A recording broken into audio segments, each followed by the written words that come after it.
Hi guys, today we're going to be talking about how to build an all-star LinkedIn profile. My name is Lori Camacho and I'm excited to be with you today. I'm with LoriCamacho.com and I've taught hundreds of people how to build an all-star LinkedIn profile. And then I've also taught them how to use that LinkedIn profile to land their dream job. So today I'm going to teach you no matter what skill you're at. If you take a couple of seconds down below in the comments, let me know, are you beginner, intermediate, or expert?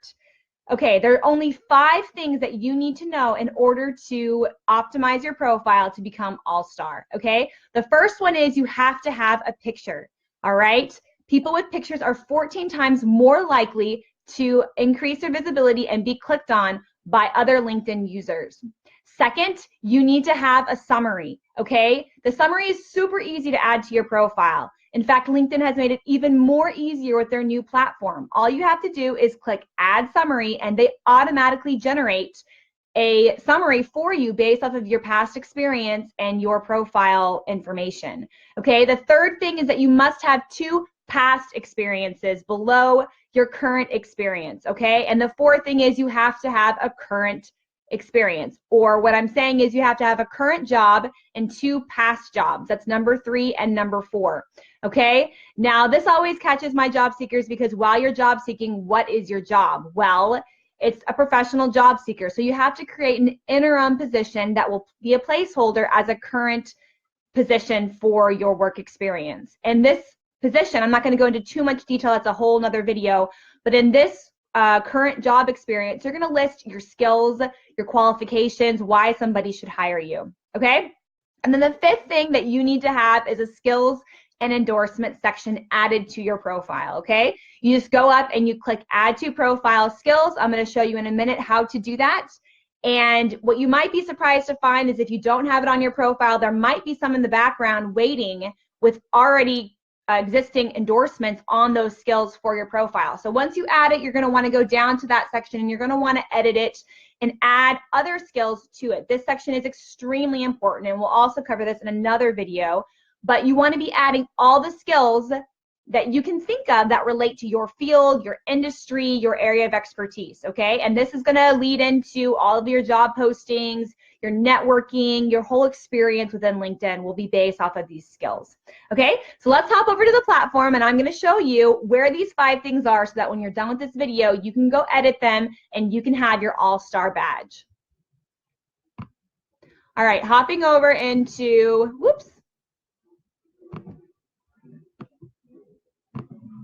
into LinkedIn, let me show you what I'm talking about. Okay, so we're going to just click on my profile and I'm going to show you where all these elements exist and how you can edit them, okay? So first of all, you have to have a picture right here, all right? Like I said, you're 14 times more likely to get clicked on if you have a picture. If you don't, it's like having a brown bag over your head. People don't know if you're spam, if you're active, or if that's even really you, okay? You might have 2 accounts that LinkedIn's generated for you, and the one that has the gray silhouette is usually considered a false account by some people, and they'll want to be looking for your picture. All right, just to give you an example of what the picture looks like, we're going to search for the name John. I'm going to pick on these Johns over here. So you can see that your picture does play a big role, and when they put you in a list like this, not all pictures are created equal, okay? Your picture should have good lighting, a non-distracting background, and it should just have you in the picture, all right? On top of that, you want to be professionally dressed with a pleasant smile, okay? For those of you that are not naturally happy people, try and crack a smile, have somebody crack a joke, but have a facial that's inviting, okay? This is your network profile. Just to give you some examples here, this one here is pretty good. It's good lighting. And I think if I zoomed in even farther, you could see he has glasses on, but he does a good job balancing that with his picture. However, he has something in the background. He's at a networking event of some kind, and he's zoomed pretty close. So that kind of is a little bit of a drawback there compared to this one here, how he has sunglasses on, and he's on the site. Now, for his position and his role, who he's speaking to, this picture might be a very good picture, but no matter who you're speaking to, those sunglasses create a barrier between you and the person you're trying to network with. So you really want to be open and have that feeling of honesty, and having those sunglasses can really detract from that. Okay, this one is excellent. He's in very professional attire. It's a really good picture if he's trying to upsell himself to management or a level above where he currently is. The only problem is he's a little bit too far from the camera, and this can easily be adjusted with LinkedIn Zoom features. All right, this one here is perfect. He's close up, nice lighting, non-distracting background, pleasant facial, okay? Again, down here, a very different looking background, but still very non-distracting, pleasant facial. He gives off a different vibe than this John here, but still a very professional and very open and welcoming networking profile there. Okay, so just to give you some examples there. So the things you want to focus on again are non-distracting background, nobody else in your picture, good lighting. You can usually balance this by taking a picture early in the morning or late in the evening. It doesn't have to be professional, but the lighting is very important. No shadows around your face or under your eyes and things like that, okay?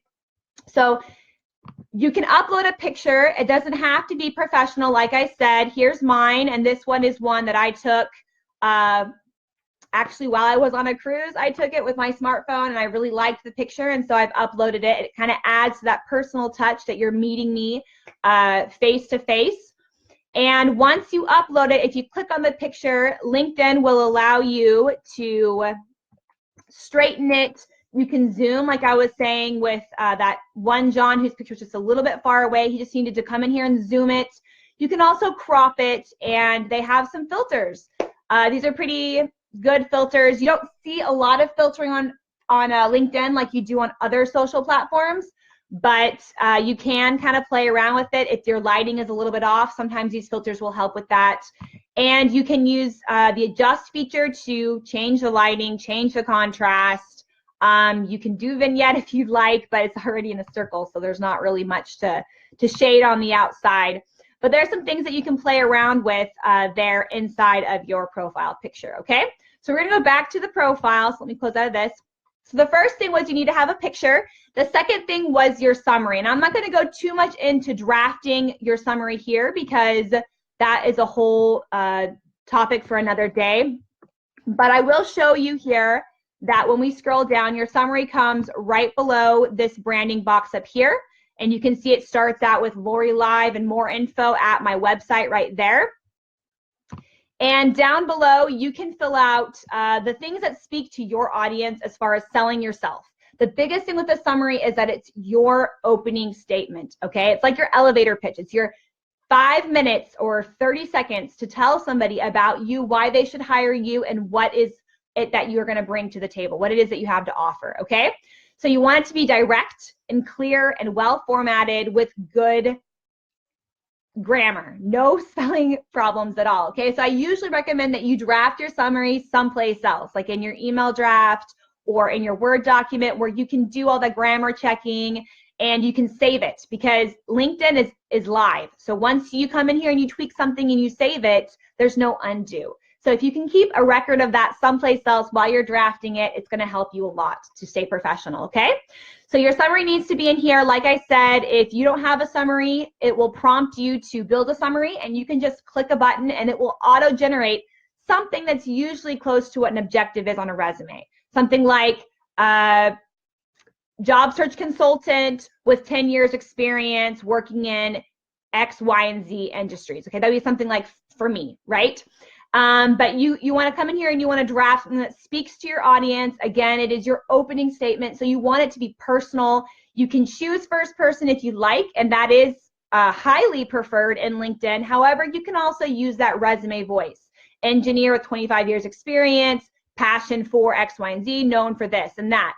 That's also acceptable. You just want to make sure that whatever language you choose, first or passive, that you are speaking directly to your audience, directly to your hiring manager, directly to the people that you're going to be networking with so that they can get the value right away within seconds of looking at your summary. Okay? The next 3 things we're going to move on to, 2 of them come from the work experience here. So you have to have a current position, and you can have multiple current positions if you have a consulting business on the side and you're also job seeking. And then you need to have 2 past positions listed in the system. Okay? That's going to help you get up to all-star. When you're entering in these positions, make sure that you're getting the logos, okay? You can see right here on my consulting company, I don't have a logo in the system. I don't have a page because it's my own independent practice. But the difference is dramatic, okay? And people want to be able to scroll through your work experience and see the logos of the companies that you've worked for. All right, moving on. The last thing that you need to have on your profile is your skills and endorsements section, okay? To add this to your profile, you're going to add it from the very top over here on the left-hand side. There's a section that says Add Profile Section. And underneath this is where you can add your skills right here, okay? Just click the Add button, and then it will pop up down here on the bottom of your profile, all right? And you can always rearrange these by clicking on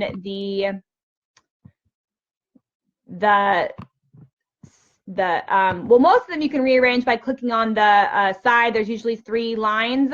With the skills and endorsements, that's one that has to stay put, but it always goes to the bottom of your profile, okay? This section is important because these skills are now being compiled into skill sets for job positions. So when LinkedIn is matching you compared to other job applicants, it's going to be looking at your skills. And if you're missing skills down here, then it's going to deem you as a lower qualified candidate, okay? So it's really important that you add these skills for your all-star profile ranking, but also that you're complete and that you're continually looking at them and adding to them, okay? And the reason why this is difficult for a lot of job seekers is because some of these skills are not very intuitive, right? Like if you know Microsoft Office, then do you need to add Excel? And sometimes in your field, you need to have both of them, okay? Because LinkedIn created separate items in their database or separate keyword kind of buckets that you could add on there. So to add to more skills, you're going to click up here on the pencil, and this is where you can rearrange these skills if you want.